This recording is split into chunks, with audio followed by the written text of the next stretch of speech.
Imagina uma sociedade onde todo mundo pensa igual, onde ninguém questiona, ninguém duvida, ninguém provoca. Assustador, né? Pois é, esse é o verdadeiro filme de terror, o da mente adormecida. Qualquer pessoa que vier chegar e falar assim, não, o Adão cromossomo Y e a Eva mitocondrial são 6.000 anos e prova Adão e Eva. Essa pessoa, ou ela não leu, porque isso, se você colocar no Google agora, vai aparecer. Qual a idade dele? Vai aparecer. Se você pode, isso sem pesquisar artigo científico, vai aparecer para você. Salve, salve, galera da rebelião ateísta.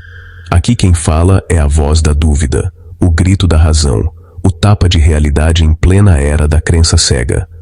Hoje, mais uma vez, temos o mestre Edson Toshio no DoutorCast, mostrando que o microfone é uma arma e que o pensamento livre ainda resiste. Aí você tem o Caim que oferece do fruto da terra, tipo, vegetais, raízes, beleza? Deus não gosta. Aí vem Abel e oferece carne. Deus é churrasqueiro, né? Se você for pegar ali toda a parte do Velho Testamento, ele ensinando a fazer sacrifício. Sacrifício pra caramba. Pra caramba. O churrasco ali tinha que estar bonitinho pra subir nas narinas de Deus o cheiro da carne e ele realmente se agraciar com aquilo e assim decidir abençoar o povo. Então Deus é churrasqueiro. Então já chega daquele jeitinho, se inscreve no canal Rebelião Ateísta, ativa o sininho, comenta, compartilha com a galera e espalha o raciocínio onde ainda reina o dogma. Porque a gente não tá aqui pra converter ninguém, a gente tá aqui pra acordar quem ainda dorme. E por que Jesus também não prestaria? Porque, basicamente, dependendo dos textos que você for pegar, né? Porque o pessoal gosta de fazer o cherry picking, ou seja, vai pegar só algumas passagens que parecem bonitas e tiram de todo o contexto. Por exemplo, você chegar e falar assim que você tem que amar o próximo como a ti mesmo, e isso daí, isso é bom, né? Eu falei, só isso eu falando assim é bom. Mas Jesus não falou nesse contexto de amar todos, porque ele cita Levítico capítulo 19, versículo 18. E lá está dizendo claramente que esse amar ao próximo como a ti mesmo está ligado ao povo de Israel. É do povo de Israel. Sem mais delongas, bora pro vídeo. Por causa do conhecimento que o pessoal tem, como é conhecido o nome de Adão e Eva, o pessoal batizou com isso daí, mas não quer dizer que eles existiram. Quando fala da Eva mitocondrial, basicamente é o que essa parte da mitocôndria que é passada para as mulheres, né? Também para os homens e tal, só que as mulheres que passam, né? Basicamente, os homens não transmitem essa mitocôndria. São só as mulheres que transmitem para homem e para mulher, só que é a mulher que faz com que os outros seres ali, que vão nascer dela, tenham também essa mitocôndria. Você tem a mitocôndria, mas se você tem filhos e filhas, essas pessoas não vão receber a mitocôndria, mas vão receber o Adão cromossomo Y. Entendi. O cromossomo Y. Então, o que acontece? Quando você rastreia qual que é a parte em comum dessa mitocôndria, aí você vai chegar a uma mulher que teria vivido por volta ali de 100 a 200 mil anos atrás.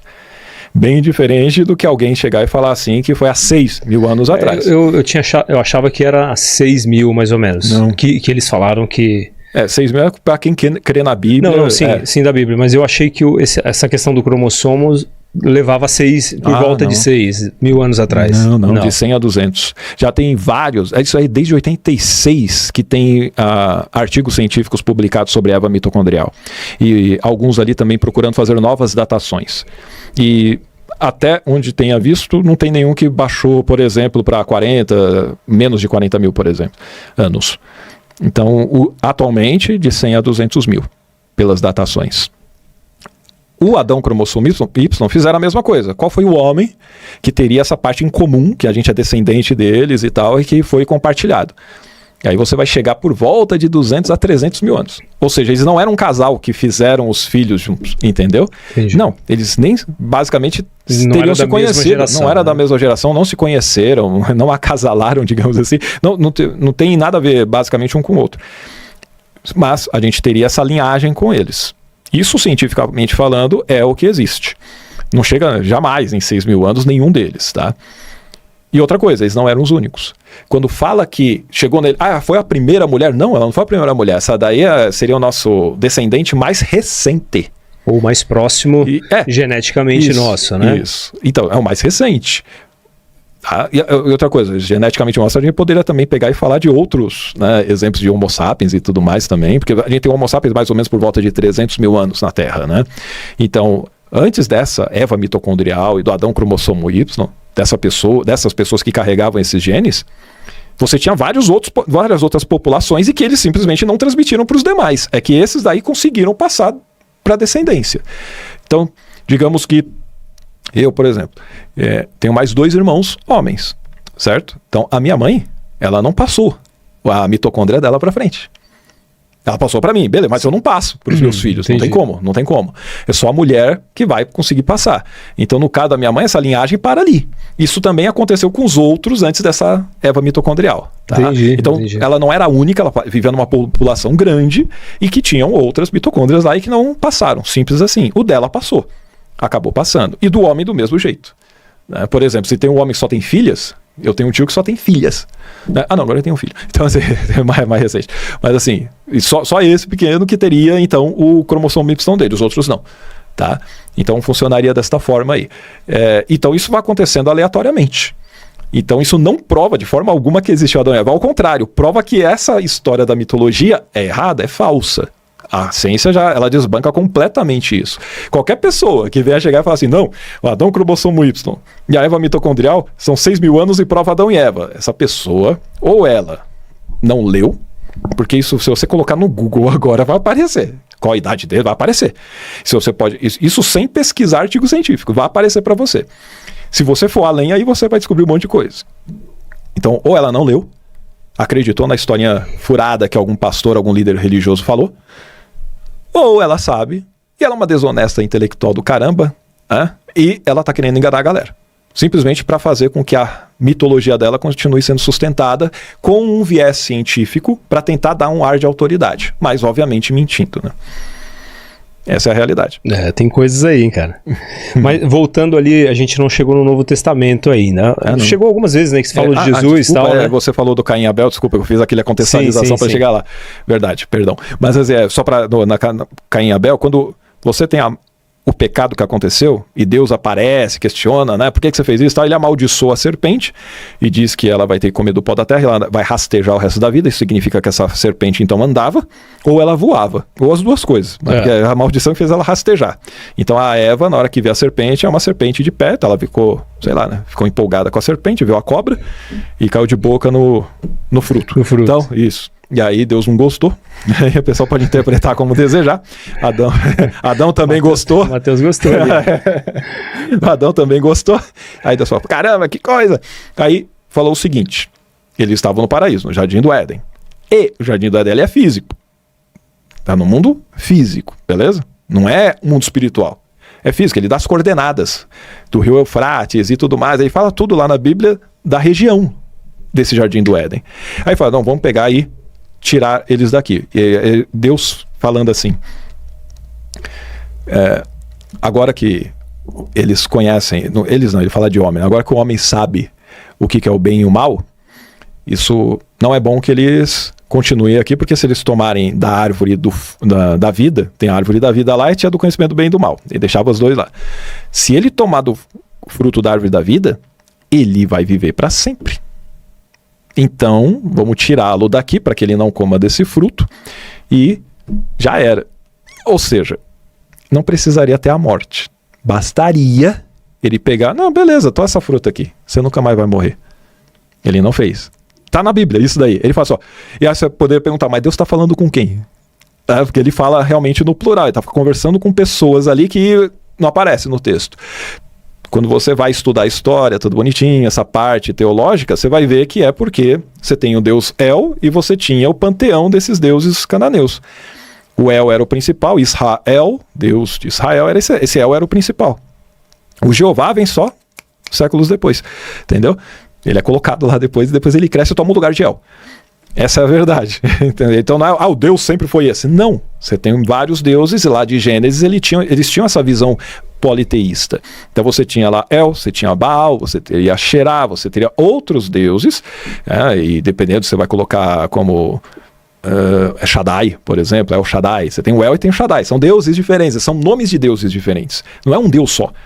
Então, uma vez que você tem esse daqui, é como se eles estivessem conversando entre si, na visão do autor daquela época, e eles falam, não, eles não podem comer isso aqui não, senão eles vão ficar igual a gente, cara. Além de conhecer o bem e o mal, que nem nós conhecemos, eles vão viver para sempre igual a gente. Então vamos tirá-lo do jardim daqui para eles não comerem do fruto.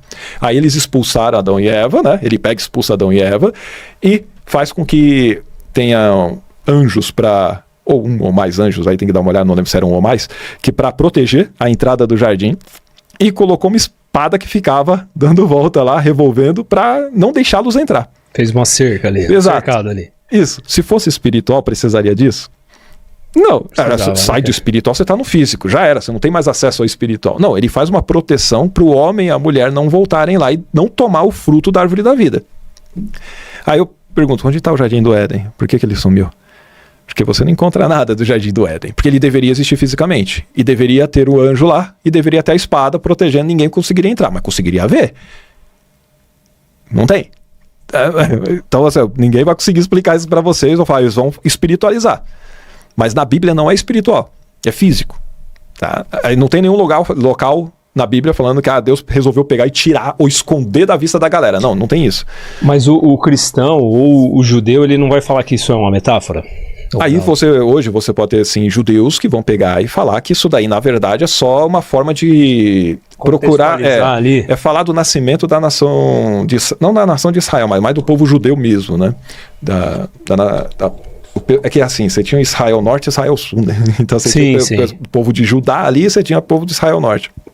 Então, esse conto aí seria mais para privilegiar a visão do Sul, entendeu? Então seria como se estivesse fundando, digamos, a nação ali deles, tá? Seria um mito de fundação. Então isso aí para muitos judeus, eles podem chegar e falar, não, realmente, isso daqui é só uma mitologia para contextualizar como que de repente veio o nosso povo. Não está falando que é a criação de todos os povos, é do judeu, pronto, morre lá. Tem gente que vai falar isso sim. É que na época que isso foi escrito e na maneira como isso era ensinado e dentro do próprio cristianismo, não. Era literal. Os ensinamentos você tem, e tanto nas epístolas de Paulo, assim como você vai ter ali em outras cartas ou no próprio evangelho, a ideia é exatamente literal. Já existiu o Jardim do Éden, existiu Adão e Eva, realmente teve o pecado, aconteceu isso, por isso Jesus tem que morrer, então Jesus morreu à toa, certo? Esse Jesus é da Bíblia, que eu falo que ele não existiu, é uma mitologia criada, mas esse personagem morreu à toa, porque ele morreu em nome de uma mentira. Mas pensando num contexto de mentira, tudo bem. O problema é que a pessoa acredita que isso é verdade. E tem gente que deu a vida por isso daí. Morreu à toa também, né? Até hoje, né? Morreu à toa também. Tem gente que dá a vida pelo islamismo também. Sim, sim. Outras religiões, né? Sim. No hinduísmo também é normal. É normal, não é uma pena, né? Mas assim, é normal o pessoal acreditar a ponto de entregar a própria vida. O barato é meio doido. Ou seja, é que às vezes tem crente que gosta dessa justificativa de que tem pessoas que morreram pela fé, então isso significa que é verdade. Quem morreria por uma mentira? Já acabei de falar 2 exemplos aí de outras fés. Que o pessoal morria e morre por essas mentiras. O cristianismo é só outra mentira, né? Não muda nisso. E acontece então que na parte de Caim e Abel que você falou, pode ver que os pais já estavam fora, então eles não estavam mais no paraíso, e aí eles tiveram que se virar. Deus largou eles lá, se vira agora, tem que trabalhar e tal, a mulher vai ter dores ao dar à luz e pá, essa é a maldição, e aí ela vai ter que ser submissa ao marido. Sim. E aí ela tem os filhos, aí tem Caim e tem Abel. Beleza, a Bíblia só fala Caim e Abel, tá? Ela não fala que teve outros filhos e filhas nesse contexto, mas isso não significa que não tivesse. Você poderia conjecturar que até Caim e Abel ficarem grandes o suficiente para pensarem, nossa, vou fazer um sacrifício aqui para Deus. Aí você tem o Caim que oferece do fruto da terra, tipo, vegetais, raízes, beleza? Deus não gosta. Aí vem Abel e oferece carne. Deus é churrasqueiro, né? Se você for pegar ali toda a parte do Velho Testamento, ele ensinando a fazer sacrifício pra caramba. Caramba. O churrasco ali tinha que estar bonitinho para subir nas narinas de Deus o cheiro da carne e ele realmente se agraciar com aquilo e assim decidir abençoar o povo. Então Deus é churrasqueiro. Então ele não gosta da oferta de Caim e ele gosta da de Abel. Aí Caim fica pé da vida, né? E Deus, sabendo que ele dá a entender mesmo que ele sabia, o mal tá à porta e cabe a ti dominá-lo. Ele fala assim para Abel. Bom, para Abel não, para Caim. Interessante que ele não avisa Abel. Ele fala para Caim, mas ele não avisa. Fica esperto com o teu irmão. Não fala nada. Aí Caim pega ele de surpresa e mata. Na hora que mata ele, aí vai assim, ué, onde tá teu irmão Abel? Eu falei, ele não sabia? Eu falei, ele sabia. E aí comenta assim, eu por acaso sou cuidador do meu irmão para saber onde ele tá? Ele fala, o que você fez? A terra tá clamando pelo sangue dele, clama da terra para mim. Eu falei, ele sabia. Para que ele chegou lá? Onde é que tá o seu irmão Abel? Ele poderia ter impedido. Até porque ele é onisciente, né? Ele é onisciente, ele saberia todas as coisas, ele poderia impedir, mas ele não impede. Aí tem gente desinformada que vai chegar e falar, mas isso é livre-arbítrio? Não. Porque se você for pensar, ele está respeitando apenas o livre-arbítrio do assassino. Abel não tinha o livre-arbítrio de não querer morrer? Tinha. E por que ele não respeitou esse? Resolveu respeitar do outro. Quer dizer, sempre que o pessoal usa a desculpa do livre-arbítrio é para justificar por que o mal existe. Aí a pessoa não acorda para falar, você está justificando que o seu Deus só defende o lado do mal. A vítima, ela não quer aquilo, ela teria esse livre-arbítrio de escolher não sofrer. Só que o seu Deus olha e fala, não, deixa esse. Esse daqui vai prevalecer. Afinal de contas, ele escolheu, né? Deixa ele matar essa pessoa. É um Deus porcaria. E é por isso que eu falo que Deus não presta se você for pegar essa narrativa toda. Esse Deus não presta. Jesus não é diferente. Então, dentro de todo esse contexto, seja Velho ou Novo Testamento, você tem essas histórias terríveis acontecendo e o pessoal vai justificar, não, se é Deus, Deus pode, porque Deus deu a vida, então ele pode tirar. Aí você fala que Deus deu a vida, pode tirar. Você deu a vida para os seus filhos, você pode tirar a vida deles? Não, mas você tem que ver que Deus está tentando ensinar, mas você ensina matando? É assim que você ensina? Então assim, não tem desculpa. A pessoa sempre vai se ferrar. Elas, entendeu? Não tem como. E por que Jesus também não presta? Você falou que você justificou uma parte que Deus não presta. E por que Jesus também não prestaria? Porque, basicamente, dependendo dos textos que você for pegar, né? Porque o pessoal gosta de fazer o cherry picking. Ou seja, vai pegar só algumas passagens que parecem bonitas e tiram de todo o contexto. Por exemplo, você chegar e falar assim que você tem que amar o próximo como a ti mesmo. E isso daí, isso é bom, né? Eu falei, só isso eu falando assim é bom. Mas Jesus não falou nesse contexto de amar todos. Porque ele cita Levítico capítulo 19, versículo 18. E lá está dizendo claramente que esse amar ao próximo como a ti mesmo está ligado ao povo de Israel. É do povo de Israel. Dos outros não. Então Jesus ele não inventou isso. Ele pega o texto que está na Torá, num dos livros do Pentateuco, né, dos 5 primeiros livros, Gênesis, Êxodo, Levítico, Números e Deuteronômio. Ele pega de Levítico 19 e 18 e lá ele pega e cita isso aí. Aí tem gente que fala, não, mas ele falou a parábola do bom samaritano. Então, o samaritano não era judeu. Falou, O povo de Samaria, ele é oriundo do pessoal lá de Israel Norte que acabou fazendo filhos com outras pessoas de outros povos ali. Então acaba tendo uma mistura, uma miscigenação. Por isso eles acabam tendo uma rivalidade. Mas eles basicamente são irmãos ou primos, a gente poderia dizer, pelo menos primos. Eles são do mesmo povo, tá? E não serve. Fora que, isso aí é uma parte. Você pegar um outro relato, você vai ver que Jesus manda alguns pregarem o evangelho, e ele fala, não entreis em cidade de samaritanos. Mas por quê? Se era para uma... se é para pregar todos, o evangelho, né? Só porque não entrei em cidade samaritana. Então, 2 pesos, 2 medidas ou não? Uma hora sim, outra hora não. Você tem que analisar isso. Então eu não posso só pegar uma coisa e esquecer das outras, né? Mas é normal isso no meio cristão, o pessoal realmente só pegar o que interessa, o resto o pessoal faz de conta que não existe ou tenta criar uma justificativa que a gente chama de argumento, né? Então, não é argumento, é argumento. Né? Eu ia falar que de repente as pessoas vão defender isso daí porque ele vai falar assim, olha, se você entrar em algumas cidades de samaritanos, vocês vão sofrer violência, ataques, talvez eles vão justificar dessa forma, né? Poderiam, mas estaria errado, porque na Bíblia é o contrário, né? Ele, até quando tem a mulher Cirofenícia, por que ele não era para pregar para outras pessoas? Porque ele dizia que a princípio era para pregar para os judeus. Então, para eles ali tinha que pregar só para esse povo.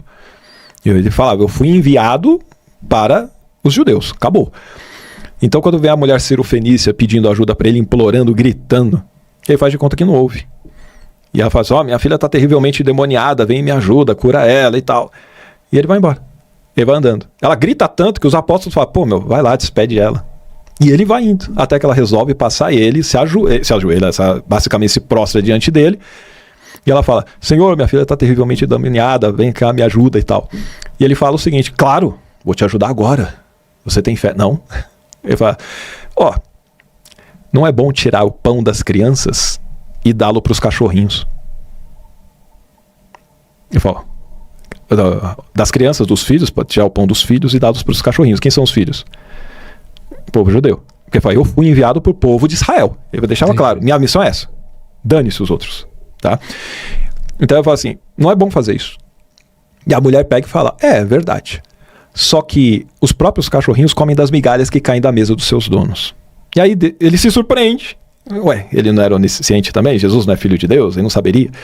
Ele pega, nossa, grande é a tua fé, mulher. Pode ir lá que agora sua filha está bem. Tem gente que vai falar, ele está fazendo isso para testar a fé dela. Eu falei, mas para testar a fé, primeiro, se ele é onisciente não precisa testar a fé. Já sabia. Segundo, se fosse para testar, ele precisa humilhar a pessoa desse jeito? Se eu falasse isso de alguma outra pessoa, de uma outra etnia, e eu falasse desse jeito, você ia me classificar como o quê? Racista. Racista, né? Pô, xenofobia, cara, você é doido? Você é mal... Seríamos cancelados com razão. Mas é Jesus, né? Não, mas Jesus pode, entendeu? Jesus pode falar isso e chamar a mulher de cadela. Não tem problema nenhum, entendeu? Filho, você é um animal, um cachorrinho, entendeu? Uma cadelinha, fica quietinha aí, não é bom.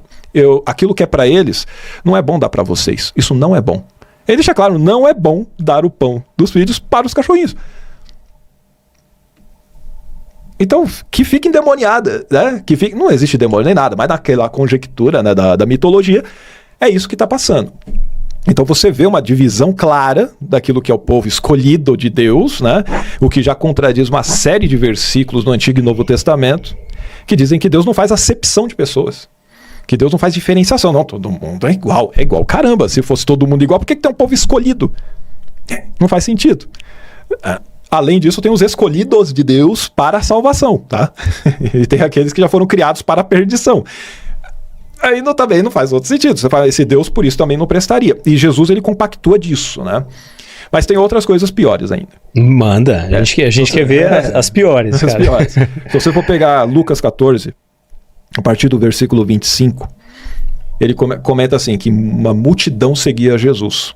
Aí ele se volta para essa multidão e diz assim, se alguém vier após mim e não odiar seu pai, a sua mãe, seu irmão e sua irmã, seu filho e sua filha e a sua própria vida, não é digno de ser chamado de meu discípulo. Desse jeito. Se eu chegasse para você, ou... você poderia perguntar isso para um cristão e falava, se Maomé falasse isso, o que você ia falar de Maomé? Eu falei, um cara que não presta, onde já se viu falar uma coisa dessa, cara é contra a família, blá blá blá. Isso é ridículo, ensinamento que tem que ser totalmente, né, destruído. Legal. Então, foi Jesus, cara. Não, é Jesus. Jesus, isso aí deve significar outra coisa, cara. Deve significar outra coisa. Aí o pessoal vai falar, não, que ele está falando que você tem que amar a Deus acima da sua mãe, acima do seu pai. Não. O texto grego, até tem traduções que o pessoal tenta amenizar isso, tá? E eles traduzem como, se você não amar menos, ou se você não aborrecer teu pai, tal, não tem nada a ver. Se você for pegar o texto grego, que é miseó, a palavra lá, não sei se eu estou falando a pronúncia correta, aí grego seria com Sabino. E com outros aí. Mas assim, se você for pegar ali, é realmente odiar, ser detestado e detestar. É isso que significa. Tanto que é a mesma palavra usada, por exemplo, para você não odiar os seus inimigos. Você tem que amar os seus inimigos. Ele fala odiar e amar os inimigos. Não é aborrecer seus inimigos. Entendeu? Não é você amar menos. Não. É odiar mesmo. Não odeia. Você tem que pegar e amar os seus inimigos. É um ensinamento de submissão que ele faz, basicamente, pro pessoal do Império Romano que está acabando com a raça deles. Então, baixa a cabeça, né? Recebe aí o tapa na cara e vira o rosto de novo para receber a outra. Mas assim, é outra forma que mostra que Jesus não prestava. Mas nesse versículo aí, que é o 26 de Lucas 14, claramente ele vê a multidão seguindo e ele coloca essa condição. E ele pega e fala, se quem vem após mim não odeia todo mundo aí, nem a sua própria vida, você não pode ser meu discípulo, não. E aí ele conta uma parábola. E nessa parábola, é uma comparação, né, que ele vai falar lá. Se uma pessoa vai pegar e edificar uma cidade, ou uma coisa específica, ele não vai parar para fazer os cálculos certinho, para ver se ele consegue dar conta daquilo, para que ele não comece erguendo e daqui a pouco ele não consiga terminar, o pessoal vai lá zombar dele. Do mesmo jeito, se alguém pegar e sair em guerra, ele não vai se preocupar, será que eu tenho pessoa suficiente para dar conta do outro povo? Sim, porque senão eu vou lá e vou perder. Se eu sei que eu não consigo dar conta, eu vou criar uma comitiva de paz e vou lá falar. Por quê? Porque eu não quero perder. Do mesmo jeito, em relação a me seguir. você tem que saber que você vai ter que fazer isso. Por isso, se você não renunciar tudo quanto você tem, você não pode ser meu discípulo. Ele fala, você tem que carregar a tua cruz e me seguir. Senão, não é meu discípulo. Aí eu te pergunto, você seguiria esse cara? Não. Então, qualquer pessoa que fala que você tem que odiar a tua família, presta? De jeito nenhum. Ah, mas foi Deus. Dane-se, velho. Fala pra esse Deus vir aqui que a gente dá um jeito dele. Porque esse cara não presta. Então, o problema que muitas vezes a fé faz com algumas pessoas é exatamente o seguinte: não, mas se foi Deus, então tudo bem eu fazer o mal. Tudo bem eu pegar e fazer besteira. Tudo bem eu pegar e cometer um crime. Porque foi Deus que mandou. Não, Deus pegou e mandou fazer, não tem problema nenhum.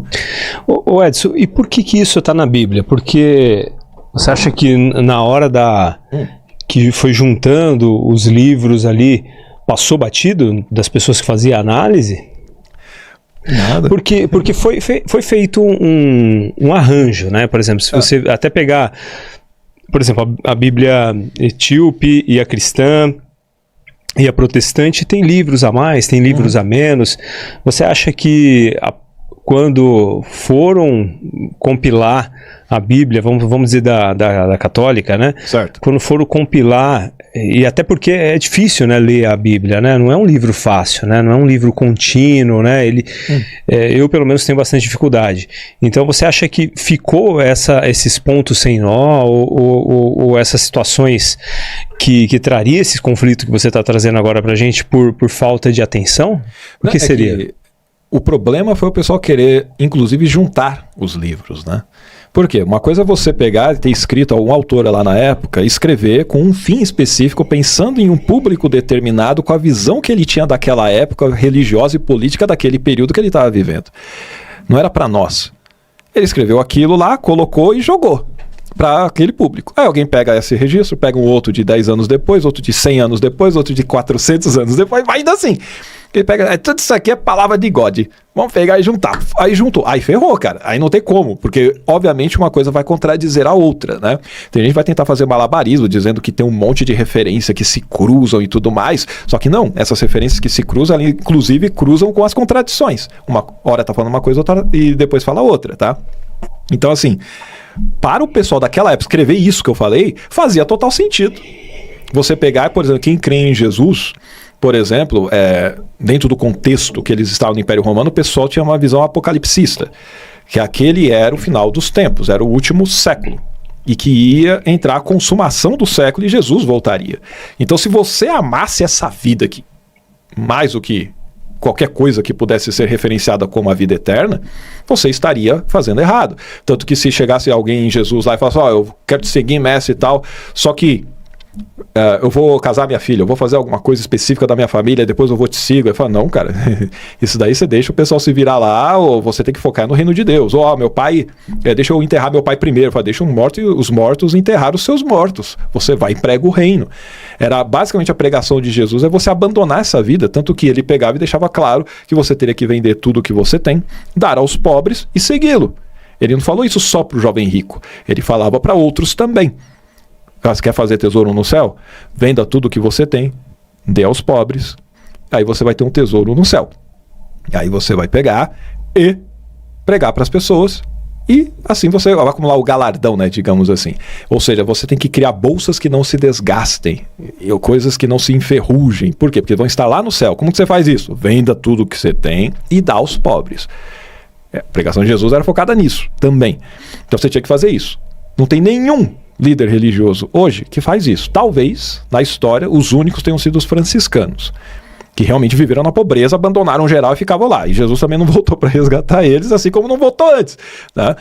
Porque Jesus era um falso profeta do caramba, mentiroso de mão cheia, enganou geral ali a galera dentro desse... Se existir um cara que é tido como Jesus histórico, poder dizer assim, né? Se existir um cara que inspirou a mitologia que está na Bíblia, esse cara enganou bem, mano. Foi um miserável, porque se ele falou alguma coisa parecida ali, ele conseguiu enganar um monte de gente que simplesmente abandonou a vida deles e à toa. Você acha que existiu esse Jesus histórico? Eu não duvido, não duvido. Não seria talvez a visão, o Jesus que na academia hoje é mais como um consenso, digamos assim, ou pelo menos a maior parte da galera defende, que tem um Jesus histórico, que teria sido um analfabeto lá de Nazaré, de acordo com as descobertas recentes, que o povo lá, a maioria era analfabeto e tudo mais, o que contradiz o que está o relato bíblico, né? Então, a visão de um Jesus histórico pela academia, pela ciência, ele é diferente do Jesus da Bíblia. Tem crente que não sabe disso e acredita, não, mas muita gente acredita que houve um Jesus histórico. Então o Jesus da Bíblia seja, não, separa, tem nada a ver uma coisa com a outra. Uma coisa é uma coisa, outra coisa é outra coisa. O que está na Bíblia não existiu, esquece, isso aí é mitologia. Pode ter existido um cara que influenciou a criação dessas histórias? Sim, pode ter, porque você tinha líderes religiosos ali na época, inclusive com essa visão apocalipsista, e que, obviamente, podem ter influenciado um grupo, e esse grupo foi o que acabou levando partes da mensagem dele, por exemplo. Tá? E aí depois o pessoal incrementou pra caceta e cada vez mais o pessoal foi floreando. Tudo bem. Por que eu digo que não necessariamente tenha sido essa pessoa? Eu falo porque lá o próprio Flávio Joséfo, que muitos gostam de utilizar a justificativa que o Flávio Joséfo, ele fala lá de Jesus, ou do irmão de Jesus e tudo mais, e que por isso eu tenho um registro de um historiador que está dizendo que houve esse Jesus. Não quer dizer que ele fez milagre, não. Mas que houve um Jesus que influenciou a galera. Tá, tudo bem. Lá também fala de Jesus, filho de Ananias, o próprio Joséfo. E que estaria na época dele, porque Jesus... É um nome comum da época, Jesus? É um nome comum, é. Só que lá os historiadores que vão defender a visão do Jesus histórico é porque ele fala Jesus chamado Cristo. Então ele faz uma separação. Ah, tá. Ele fala. E ele fala sobre Tiago, que era irmão de Jesus, chamado Cristo. Então ele deixa isso separado lá. Eu poderia dizer que assim, que Joséfo ele está bem depois, né? De Jesus ter existido. O Joséfo não viu Jesus, ele não testemunhou nada de Jesus. Isso aí foi feito depois da queda do templo, que foi lá para o ano 70 depois de Cristo. Jesus teria morrido por volta do ano 30, tá? 30 ou 33. Então, assim, pensando nisso aí, como é que ele ficou sabendo quem era Tiago? O que aconteceu? Alguém contou para ele. Entendeu? Ou seja, não é que ele pegou, eu tô historiador, eu sei como registrar isso e tal. Não, alguém falou para ele o que aconteceu, deu os nomes, ele pegou e registrou. Esse Jesus, filho de Ananias, não, ele era basicamente dessa mesma época ali, porque ele teria sido morto, inclusive, numa das guerras ali que estava acontecendo em Jerusalém. Ou seja, esse Jesus que ele descreve é muito semelhante às histórias que você pega quando Jesus está apanhando pra caramba, sofrendo e um monte de coisa, e ele não reclama. Esse Jesus filho de Ananias, você já viu a história dele? Não. Então ele era tipo um profeta doidão, que ele chegava e ficava gritando, ai de ti Jerusalém, ai de ti Jerusalém. Ah, tá, acho que eu já ouvi alguma coisa assim. Ele ficava falando isso daí, dizendo basicamente que Jerusalém ia ser atacada, que ia cair o templo e tal, e falava várias coisas do gênero, sempre repetindo a mesma coisa. Só que o pessoal já considerava ele um cara louco, né? Exato, só que só consideraram louco depois que pegaram ele, os romanos prenderam ele, deram várias chicotadas, acabaram com o cara, e ele não reclamava. É a mesma coisa que fala, o cordeiro, ele pegou, apanhou e ele não abriu a boca. Entende? É a mesma coisa.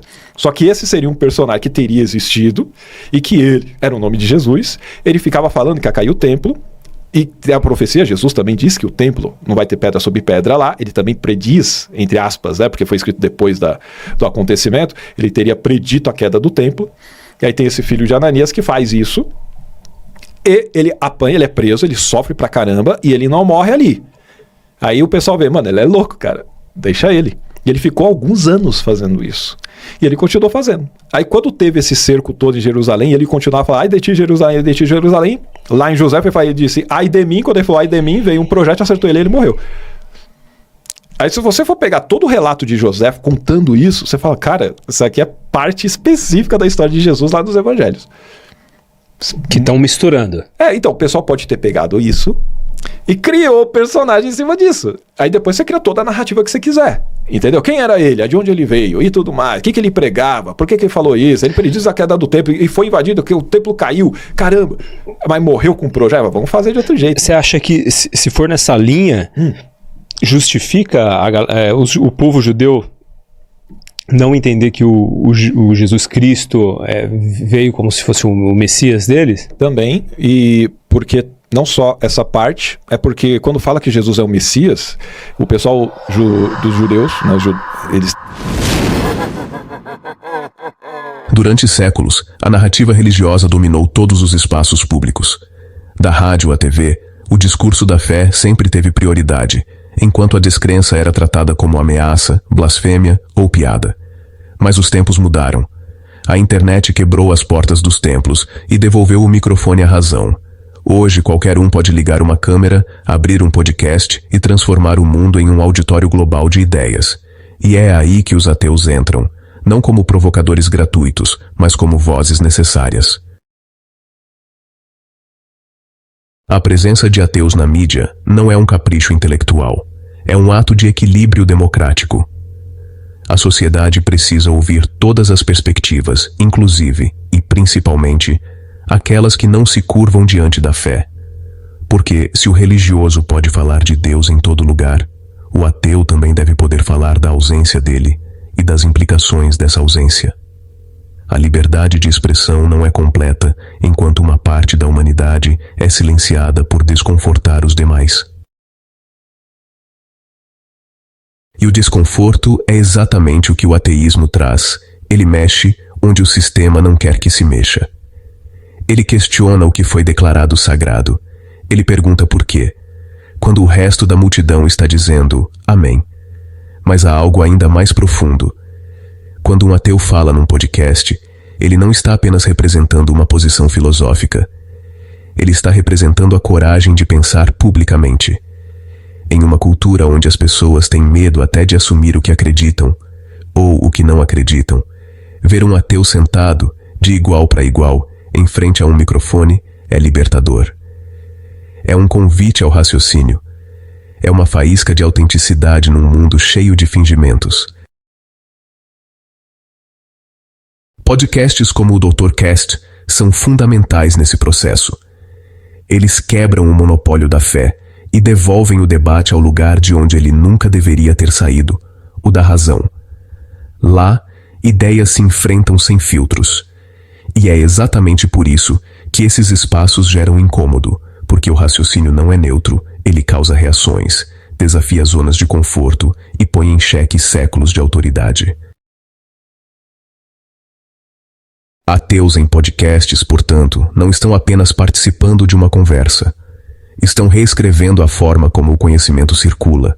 Estão mostrando que a filosofia não mora em universidades, que o pensamento crítico não depende de diploma e que questionar o divino não é pecado, é exercício de liberdade. Quando um ateu fala, ele lembra ao público que ninguém precisa acreditar em algo para ser ético, justo e humano. E isso, num mundo onde a religião tenta monopolizar a moral, é revolucionário. A ética não é monopólio da fé. Ela nasce da empatia, da convivência, da razão e do reconhecimento mútuo, não de mandamentos escritos num tempo em que o sol ainda girava em torno da terra. Mas essa presença na mídia também cumpre outro papel, o da normalização. Sim, normalizar o ateísmo, porque ainda há quem trate o ateu como anormal, como alguém perdido, sem rumo, sem alma. E nada destrói preconceito mais rápido do que visibilidade. Quando as pessoas veem ateus falando com inteligência, humor, empatia e clareza, os estereótipos começam a ruir. O ateu deixa de ser o vilão do imaginário religioso e passa a ser o vizinho que pensa diferente, o professor que ensina com lógica, o amigo que não precisa de fé para ter compaixão. É por isso que ocupar a mídia é tão essencial. Porque a ausência de ateus no debate público não é neutra, é estratégica. Enquanto um lado domina o discurso, o outro é retratado de forma caricata. E só com a presença direta, ao vivo, sem intermediários, o ateísmo pode se mostrar pelo que é, um movimento intelectual, humano, honesto e apaixonado pela verdade, não pela imposição dela, mas pela busca dela. E você, que está assistindo agora, faz parte disso. Cada compartilhamento de um corte como este, cada curtida, cada comentário, é um pequeno ato de rebeldia contra o silêncio. É um grão de areia na engrenagem da hegemonia religiosa. Pode parecer pouco, mas revoluções começam assim, com vozes dissonantes, teimosas, insistindo em existir. O ateísmo não precisa vencer o teísmo. O objetivo não é calar ninguém. É garantir que todas as vozes sejam ouvidas, sem medo. E se a verdade existe, ela não teme o debate. O que teme o debate é a mentira. Por isso, cada vez que um ateu participa de um podcast, uma coisa acontece: o mundo fica um pouco mais lúcido. E cada pessoa que escuta, mesmo que discorde, aprende algo novo. Aprende que a fé pode ser questionada sem desrespeito. Aprende que dúvida não é fraqueza, é maturidade. E aprende que pensar por si mesmo é o primeiro passo da verdadeira liberdade. A mídia tradicional talvez nunca dê espaço suficiente para isso. Mas a internet, os podcasts e canais como a Rebelião Ateísta estão abrindo a porta que o mundo sempre tentou manter fechada. E uma vez aberta, essa porta não se fecha mais. Então continue assistindo, continue compartilhando, continue apoiando. Porque cada visualização é um manifesto, cada comentário é uma fagulha. E se tem uma coisa que o pensamento crítico sabe fazer bem, é transformar fagulhas em incêndios de consciência. Esse foi mais um corte do Dr. Cast, com o professor Edson Toshio, aqui na Rebelião Ateísta. Se você acredita que a razão também merece palco, se inscreve, compartilha e segue com a gente. Porque enquanto muitos pregam fé, nós praticamos pensamento. E pensar, pensar, ainda é o maior ato de rebelião.